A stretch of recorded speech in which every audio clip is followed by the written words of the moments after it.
열왕기상 8장 1절에서부터 11절까지입니다. 자, 이 말씀을 우리 한 절씩 교독합니다. 열왕기상 8장 1절부터 제가 먼저 읽습니다. 이에 솔로몬이 여호와의 궤를 다윗성 곧 시온에서 메어 올리고자 하여 이스라엘 장로와 모든 지파의 우두머리 곧 이스라엘 자손의 족장들을 예루살렘에 있는 자기에게로 소집하니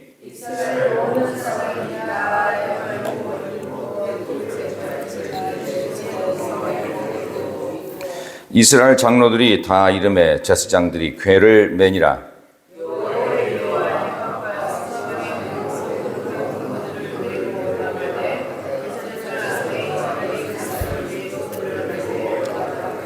솔로몬 왕과 그 앞에 모인 이스라엘 회중이 그와 함께 그 궤 앞에 있어 양과 소로 제사를 지냈으니 그 수가 많아 기록할 수도 없고 셀 수도 없었더라.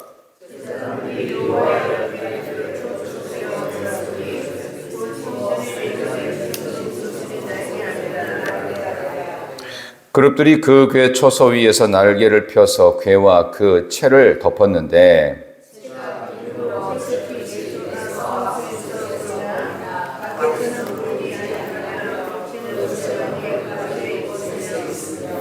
그 궤 안에는 두 돌판 외에 아무것도 없으니 이것은 이스라엘 자손이 애굽 땅에서 나온 후 여호와께서 저희와 언약을 맺으실 때에 모세가 호렙에서 그 안에 넣은 것이더라.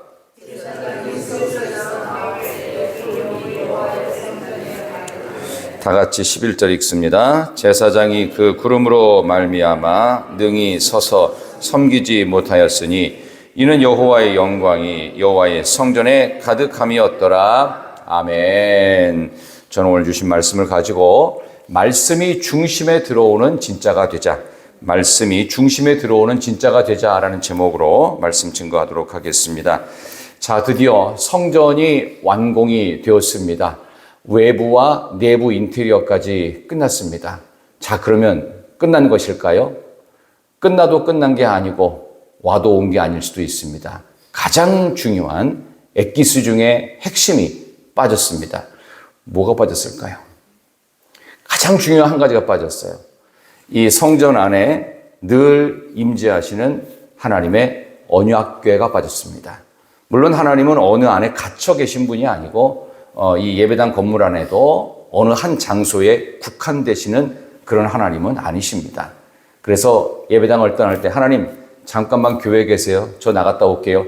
이렇게 하시면 안 됩니다. 그런 적이 없어요. 하나님은 이곳에서 함께하는 공동체 예배 속에서도 임재하시지만 우리가 세상 속에 나가서 각자의 처소와 일터와 삶의 모든 지경 속에 하나님은 속속들이 임재하시는 분이십니다. 그러나 그들에게는 상징적인 것들이 필요했습니다. 기독교의 상징이 있습니까? 없습니까? 기독교의 상징물?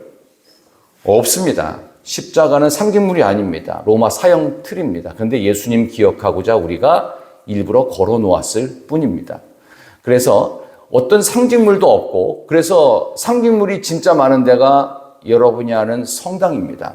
성상부터 시작해서 웬 성자들이 그렇게 많은지, 뭐 성자 누구와 함께 하시는, 그러니까 마치 이 성자들이 하나님 대신 한 두 번째 자리쯤 되나요? 그러니까 마리아도 그런 역할 아닙니까? 마리아상 성당 앞에 갖다 놓고 거기다 기도를 하면 마치 무슨 보살이 그 불자들의 기도를 중간에 해서 부처에게 연결하고 뭐 약간 이상한 방식을 만들어 놨습니다.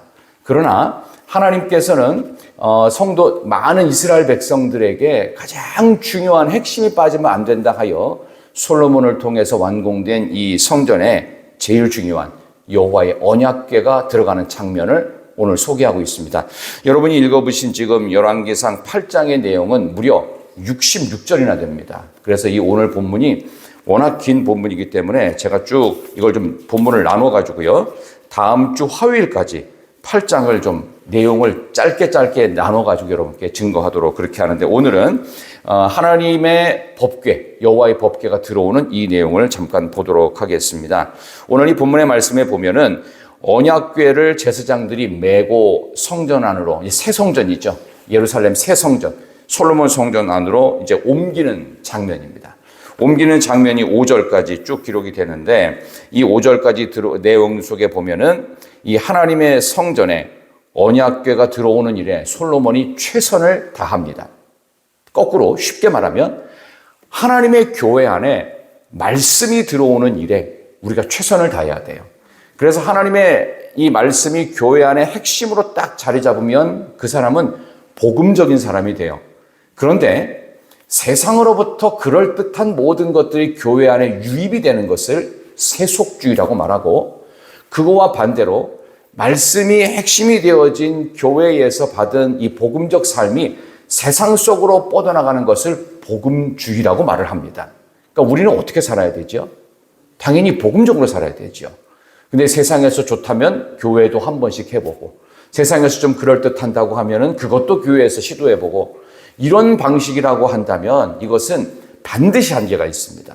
근데 솔로몬은 이런 부분에 있어서 철저한 원칙을 지키는데, 그게 하나님의 언약궤를 성전으로 가장 먼저 갖다 놓습니다. 그것부터 예배가 시작되고 그것부터 믿음 생활이 시작된다. 이스라엘 전체의 신앙을 책임질 가장 중요한 것은 그들에게 있어서는 영적인 보루와 같았던 하나님의 언약궤가 들어오는 것부터. 근데 그걸 어떻게 하느냐고 하면요, 한번 보겠습니다. 5절 보세요. 5절 한번 다 같이 이 말씀 속에 한번 중심으로 한번 삼아 보십시다. 우리 8장 5절 솔로몬 왕과 시작. 그 앞에 모인 이스라엘 회중이 그와 함께 그 궤 앞에 있어 양과 소로 제사를 지냈으니 그 수가 많아 기록할 수도 없고 셀 수도 없었더라. 아멘. 이스라엘 온 국민과 전체 리더들, 족장도 있었고 장로들도 있었고 하여간 모든 지파의 우두머리, 1절 5절에서 얼마나 많은 사람들이 모였는지 모르는데 이게 전 국민이 다 모이는 거예요. 전 국민이 다 모여서 볼 수 있을 만한 공간이 사실은 예루살렘에 가보니까 거의 없어요. 그럴 만한 넓은 광장도 있지 않고, 그런데 이스라엘의 온 국민을 전국에서 다 오게 한 거예요. 물론 이스라엘 땅덩어리가 우리 경상남북도 합친 것 정도밖에 안 됩니다. 크지 않아요. 그럼에도 불구하고 어떻게 예루살렘 도시 하나에 그 많은 백성들이 다 모일 수 있었을까요? 막 줄줄이 이어서 수백만의 사람들이 쫙 가도 행진을 하는 것처럼 막 그런 식으로 모이지 않았을까 싶어요. 그러면 앞에서 선창 하나는 누가 있으면 중간에 제사장들이 그 말을 이어받아 가지고 마치 마이크에서 그 수건 돌리기 하는 것처럼 외치고 뭐 이런 식으로 앞에서 솔로몬이 기도를 하는데 그 내용은 뭐고 어떻게 기도하고 무슨 내용이고 이런 식으로 하는 내용은 이제 8장 후반부에 계속 나오는데 그거는 내일 모레 계속 살펴보도록 하겠습니다. 어쨌든 모든 국민들 앞에서 솔로몬 왕은 솔선수범해서 하나님의 말씀이 이 나라 이스라엘의 핵심이라는 것을 드러내고 있어요. 여러분의 인생의 중심도 말씀이 되시기를 소망합니다. 자, 그런 점에서 그 다음에 성전의 언약궤가 6절부터 11절에 안치되는 장면이 나옵니다. 자, 우리 9절, 10절 한번 보겠습니다. 9절과 10절을 같이 한번 보십시다. 그 궤 안에는 9절부터 시작. 그 궤 안에는 두 돌판 외에 아무것도 없으니 이것은 이스라엘 자손이 애굽 땅에서 나온 후 여호와께서 저희와 언약을 맺으실 때에 모세가 호렙에서 그 안에 넣은 것이더라. 제사장이 성소에서 나올 때에 구름이 여호와의 성전에 가득하매. 아멘. 두 돌판 외에 아무것도 없으니.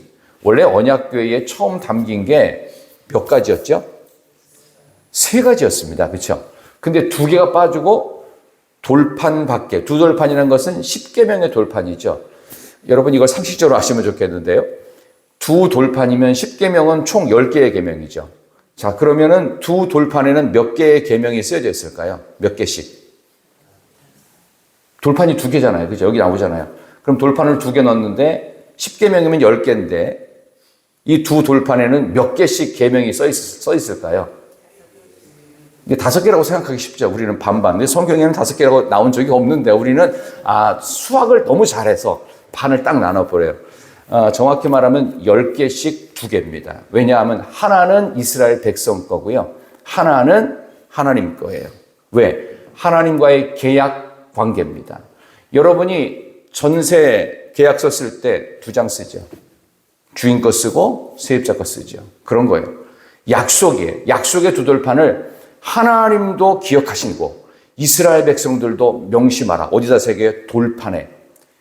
지워지지 않고 사라지지 않고 영원하다. 나도 이스라엘 백성들에게 약속을 지킨다. 너희도 지켜야 된다. 안 그러면 불순종에 대한 대가를 치를 것이다. 하나님도 안 지키면, 하나님은 안 지키시는 분 아니에요. 성실하신 하나님께 반드시 지키는 하나님 앞에 너희도 성실하라. 그래서 두 개의 돌판은 하나님 거, 이스라엘 백성 거 두 개인데 어쨌든 이 돌판 외에 두 개가 빠졌죠. 하나는 아론의 쌍난 지팡이 빠졌고 또 하나가 뭐가 빠졌죠? 만나 담은 항아리가 빠졌습니다. 자, 근데 이 두 상징물이 빠진 이유가 있어요. 아론의 쌍난 지팡이는 권위와 직분을 상징합니다. 그 다음에 만나 항아리는요, 뭘 상징할까요? 기적을 상징합니다. 손 하나 쓰지 않는데도 지면 가득히 새벽에 꿀 섞은 과자 같은 만나가 이스라엘 장막, 광야 장막에 가득히 깔렸어요. 이스라엘 사람들이 한 번도 수고한 일이 없어요. 근데 하나님이 거저주신 기적과 권위를 상징하는 아론의 쌍난 지팡이. 다시 말하면 하나님의 전에는 기적도 필요 없고 권위와 직분도 필요 없고 오직 하나님의 말씀만이 영원하리라. 이스라엘은 하나님의 말씀만이 영원하리라. 우리 희락교회는 하나님의 말씀만이 영원하리라. 그리스도에게는 하나님의 말씀만이 영원하리라. 우리가 갖고 있는 그 돈 조금, 우리가 갖고 있는 짧은 인생 속의 건강과 우리가 갖고 있는 어떤 권력과 내가 할 수 있는 힘들, 그거는 유한합니다. 그러나 하나님의 말씀은 영원합니다. 그것을 상징화시켜서 너희들이 이게 보게 되는 이 예루살렘 성전 안에 오직 하나님의 언약궤가 들어가는 중에 두 개의 돌판만 들어간 이유를 이스라엘 백성들이 명백히 알라는 겁니다. 하나님의 말씀만이 영원하기에 너희들이 갖고 있는 권위나 직분이나 기적과 같은 모든 것들 넘어서는 하나님의 말씀이 우리의 삶의 중심으로 들어오는 진짜가 되어라. 오늘 설교의 제목이죠. 말씀이 중심에 들어오는 진짜가 되라. 예수 믿는 우리의 모두의 삶에 우리가 가짜가 돼서는 안 되겠지요. 가짜는 뭐죠? 불량품입니다. 근데 불량품이라는 게 물건 하나 만들 때 흠집이 요만큼만 나도 그거는 정상 제품이에요? 불량품이에요? 불량품입니다. 복잡한 기계인데요. 뭐 하나 조금만 문제 생기면 그거는 불량품입니다. 지금 영상을 스마트폰으로 찍고 있는데 이 스마트폰의 어떤 부품 하나, 그 많은 부품 중에 요거 하나 딱 문제가 됐는데 그냥 쓰세요 하면 사시겠어요? 안 삽니다. 저 같아도 안 삽니다. 이게 얼마짜리 핸드폰인데. 불량품입니다. 전부 다 리콜해야 됩니다. 그런 것처럼 우리의 신앙도 그래야 되는데 우리는 뭐 요것쯤이야. 요 정도쯤이야. 뭐 그냥 봐주고 이해하고 내가 이제 직분을 받았는데 교회에서 내 편의도 봐줘야지. 그런 생각하시면 안 됩니다. 불량신앙이 아니라 하나님 앞에 온전한 신앙. 말씀만이 영원하리라. 그런 신앙으로 우리의 삶이 하나님과 사람 앞에서 인정받고 사랑받고 존중받으며 복된 삶이 되시기를 진심으로 소망합니다. 그런 예가 하나 있었습니다. 우리나라에서요, 1980년대 유행했던 게 있었어요. 한국교회에서. 뭐냐 하면은 찬양 집회입니다. 오늘의 교회를 중심으로 해서 경배와 찬양이 있었고, 돌아가신 그 화영전 목사님의 동생인 하스테반 선교사가 그거를 이끌었습니다. 지금도 하스테반 선교사님은 이제 살아계시고, 뒤에서 자문 역할, 고문 역할을 한다고 하는데, 전국 교회가 막 들끓었어요. 지금도 기억납니다. 낙원상가만 가면은 그거 뭐 마이크, 뭐 이런 샌디사이저, 마이크 선부터 시작해가지고 드럼이니 온갖 찬양팀 장비를 사느라고 1980년대 그거 안 사면 교회가 조금 좀 문제가 있는 듯한 느낌이었어요. 근데 지금 그거 있어요? 그렇게 낙원상가에 가서 막 교회에서 막 찬양팀 악기 사는 일에 그렇게 많이 투자하지 않습니다. 그래서 교회에서 안 팔아주면 낙원상가 장사 안 된다는 얘기도 들릴 정도였습니다. 또 하나 1990년대쯤 됐을 때 한국교회에서 유행했던 게 뭐냐 하면은 스킷드라마라고 하는 드라마 예배입니다. 찬양 집회는 말씀은 없고 찬양만 가득히 있었어요. 근데 그래도 젊은 사람들도 열광했고 저도 이제 그것을 직접 해본 기억도 있어서 굉장히 좋아했죠. 당시로서는 굉장히 은혜 받는 시간이고 물론 그 자체로서 나쁜 것만은 아니었습니다. 또 하나는 드라마만 있는 스킷 드라마 같은 예배도 해본 적이 있는데 그것도 나름대로 감동이 있고 도전이 있는데 지금 그게 별로 없습니다. 왜 그럴까요? 유행 속에 하나님의 영광이 없더라는 것입니다. 시대의 흐름 속에 하나님의 임재도 없더라는 뜻입니다. 그런데 하나님의 말씀인 언약궤의 두 돌판, 하나님과의 계약관계의 언약을 맺은 말씀이 있으니까 어떤 일이 벌어졌죠? 오늘 10절 보세요. 다시 한번 읽습니다. 말씀의 두 돌판 들어오니까 10절에 이런 일이 있습니다. 제사장이 시작.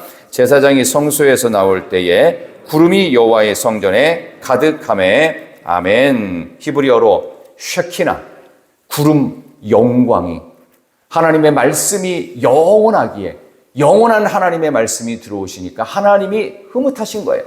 영광의 구름인 쉐키나가 쫙 깔립니다.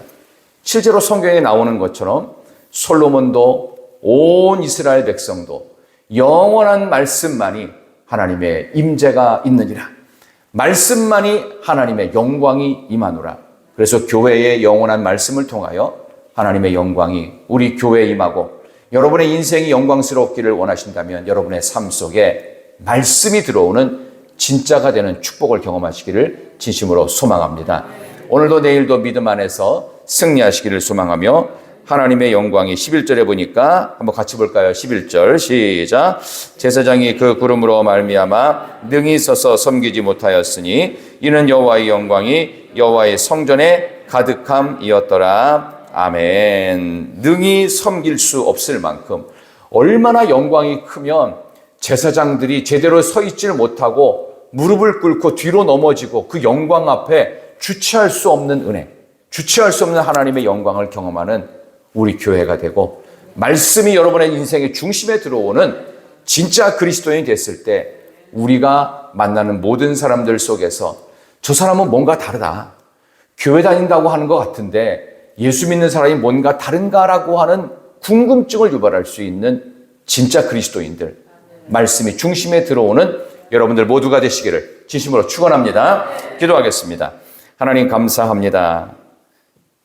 하나님의 말씀의 두 돌판이 성전 안에 들어올 때 제사장들이 능히 서서 섬기지 못할 만큼 여호와의 영광이 가득했다고 성경이 오늘 우리에게 가르쳐주고 있습니다. 영광의 구름이 성전에 가득한 것처럼 우리의 믿음의 성전이 각자의 삶의 자리에서 하나님의 말씀이 우리 안에 중심에 들어올 때 진정한 그리스도인으로 하나님의 영광이 가득한 복된 하루하루를 만들게 하여 주옵소서. 가지고 나온 기도의 모든 제목들도 응답의 역사로 하나님께 영광 돌리게 하여 주옵소서. 우리가 경험하는 작은 기적들과 우리가 갖고 있는 권위와 그 어떤 것도 영원할 수 없지만 오직 하나님의 말씀은 영원할 줄 믿습니다. 말씀이 생명력이 되는, 그래서 영원한 하나님의 말씀이 영원한 우리 희락교회가 되게 하여 주시옵소서. 희락교회 성도님들 모두에게 놀라운 하나님의 임재가 임하는 삶이 되게 하여 주시옵소서. 우리 환우들에게 하나님의 치유 역사가 있게 하여 주시옵소서. 기도의 제목마다 응답되는 간증의 역사가 있게 하여 주시옵소서. 오늘 한날의 삶 가운데 우리 하나님 복 내려주시기를 예수님의 이름으로 간절히 기도드리옵나이다. 아멘. 하늘에 계신 우리 아버지, 아버지의 이름을 거룩하게 하시며 아버지의 나라가 오게 하시며 아버지의 뜻이 하늘에서와 같이 땅에서도 이루어지게 하소서. 오늘 우리에게 일용할 양식을 주시고 우리가 우리에게 잘못한 사람을 용서하여 준 것 같이 우리 죄를 용서하여 주시고 우리를 시험에 빠지지 않게 하시고 악에서 구하소서. 나라와 권능과 영광이 영원히 아버지의 것입니다. 아멘. 조용히 기도하시다가 돌아가시기를 바랍니다.